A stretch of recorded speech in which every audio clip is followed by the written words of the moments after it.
हरी भरी फसलें, लहराते खेत, ये तस्वीरें खुशहाली और समृद्धि का प्रतीक मानी जाती है। लेकिन इन खेतों की कहानी सिर्फ खुशहाली की नहीं है।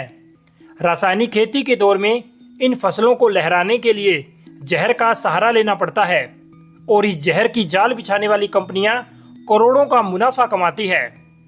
नमस्कार किसान भाइयों, आज हम रासायनिक कृषि कंपनियों के उस काले सच को सामने लाएंगे जो लहराती फसलों के पीछे छुपा है। तो चलिए शुरू करते हैं। जहर का व्यापार। आज भारत में खेती का स्वरूप बदल चुका है।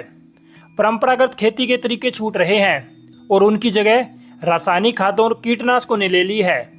इन रासायनिक उत्पादों का इस्तेमाल फसलों की पैदावार बढ़ाने और कीटों से बचाने के लिए किया जाता है। लेकिन क्या आप जानते हैं, रासायनिक खेती का यह पहलू अपने पीछे गंभीर परिणाम छोड़ता है। रासायनिक कृषि कंपनियां मुनाफे के लिए जहर का व्यापार कर रही है। ये कंपनियां अपने उत्पादों के फायदों को बढ़ा चढ़ाकर बताती है और किसानों को इन पर निर्भर बना देती है। नतीजा यह होता है कि मिट्टी की उर्वरा शक्ति कम हो जाती है, भूजल दूषित हो रहा है और खाद्य पदार्थों में जहर मिल रहा है। मुनाफे का जाल। रासायनिक कृषि कंपनियां अपने मुनाफे के लिए कई तरह के हथकंडे अपनाती है। अनुसंधान में धोखाधड़ी। कई बार ये कंपनियां अपने उत्पादों के फायदों को बढ़ा चढ़ाकर बताने के लिए शोध में हेरफेर करती है। स्वतंत्र शोध संस्थानों पर दबाव बनाकर या उन्हें फंड मुहैया करवाकर वे अनुकूल परिणाम हासिल करने की कोशिश करती है। आकर्षक विज्ञापन। रासायनिक कंपनियां किसानों को लुभाने के लिए आकर्षक विज्ञापन का सहारा लेती है। चमकदार विज्ञापनों और झूठों वादों के जरिए वे किसानों को विश्वास दिलाती है कि रासायनिक खाद और कीटनाशक ही उनकी फसल बचा सकते हैं। लॉबिंग का जाल। ये कंपनियां सरकार पर दबाव बनाने के लिए लॉबिंग का सहारा लेती है। वे नीतियां बनाने और बदलने की कोशिश करती है ताकि रासायनिक खेती को बढ़ावा मिल सके और उनके उत्पादों पर नियंत्रण कम हो सके। जहर का दुष्चक्र। रासायनिक खेती का दुष्चक्र लगातार बढ़ता जा रहा है। मिट्टी की बर्बादी।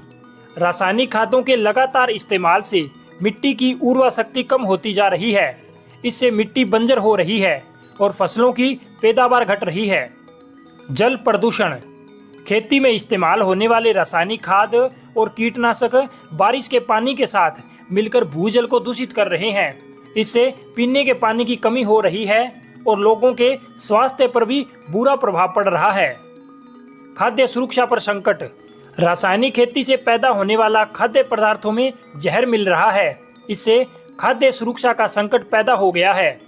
जहरीले खाद्य पदार्थ खाने से लोगों में कैंसर, जन्मजात रोग और अन्य तरीके की गंभीर बीमारियां हो रही है।